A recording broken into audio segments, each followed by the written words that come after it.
कि कैसे इसको बनाया जाता है। ठीक है, दिया है सवाल 4x माइनस 5y इक्वल 20, उसके बाद और यानी कि 6x प्लस 4y इक्वल 24 को ग्राफीय विधि से हल करें। ठीक है, तो इसमें सॉल्व लिख दिया, उसके बाद दो समीकरण दिए तो इसको फर्स्ट और सेकंड मान लेंगे। ठीक है, उसके बाद पहला यानी कि समीकरण 1 से, तो इसमें लिखा जाता है कि माना कि x बराबर 0।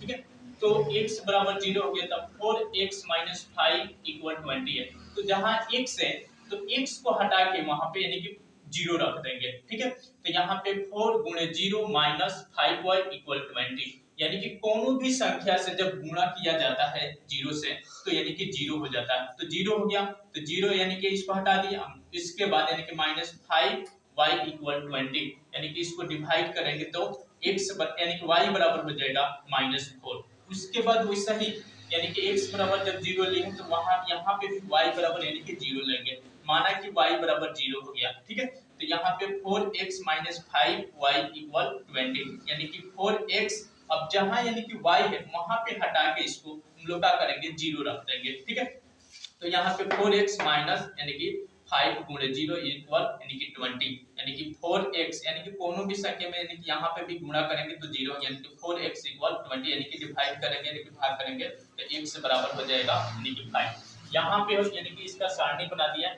x हो गया और x में यानी कि पहले 0 रखे हैं तो 0, और यानी कि y का मान यानी कि y में यानी कि -4 आया है। ठीक है, वैसे ही यानी कि y बराबर यानी कि 0 लेंगे तो यहाँ पे यानी कि 0 हो गया, तो x के मान यानी कि 5 आ गया। तो यहाँ पे लिखा जाता है x, y, यानी कि x के मान यहाँ पे 0 है, उसके बाद y के मान यानी कि -4 है तो 4 हो गया। यहाँ पे भी यानी कि x के मान 5 है तो 5, उसके बाद का मान 0 हो गया। उसके बाद देख लेते हैं समीकरण यानी कि 2 से। ठीक है, तो समीकरण 2 में भी लिखेंगे माना कि x बराबर 0। ठीक है, तो 6x प्लस 5y इक्वल 20 है, तो यहाँ पे भी क्या करेंगे x जहां है वहां पे 0 रख देंगे। ठीक है, तो यानी कि 0 से किसी भी यानी कि 0 हो गया, अब प्लस 4y इक्वल 24, यानी कि किसी भी संख्या से 0 यानी कि गुणा करेंगे तो यानी कि 0 हो जाएगा, यानी कि 4y इक्वल 20 यानी कि 4, इसको डिवाइड करेंगे तो y बराबर यानी कि 6 हो जाएगा।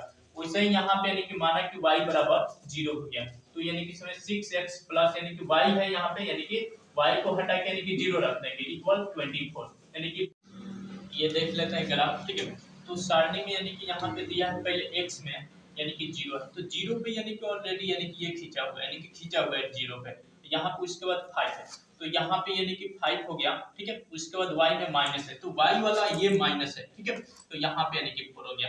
अब इसको हम लोग क्या करेंगे यानी कि मिला देंगे। ठीक है, तो यहाँ पे हो जाएगा 0 यानी कि 5 का 0, यहाँ पे यानी कि 0 का माइनस यानी कि 4। ठीक है, तो यहाँ पे यानी कि समीकरण जो होता है उसको लिख देते हैं 4x माइनस 5y इक्वल यानी कि 20 हो गया। उसके बाद दूसरा यानी कि सारणी से देख लेते हैं, x में यानी कि 0 है, उसके बाद 4 है तो 4 है यानी कि यहाँ पे x में, और यानी कि y में यानी कि 6 है तो यानी कि y वाला ये यानी कि 6 हो गया। अब इसको यानी कि यहाँ पे 4 से यानी कि 6 से इसको मिला देंगे, यहाँ पे लिखेंगे यानी 4 का 0, यहाँ पे हो जाएगा 0 का 6, यहाँ पे यानी कि समीकरण दिया है 6x प्लस 4y इक्वल यानी कि 20, यानी कि ऐसे हम लोग यानी कि ग्राफ खींच सकते हैं।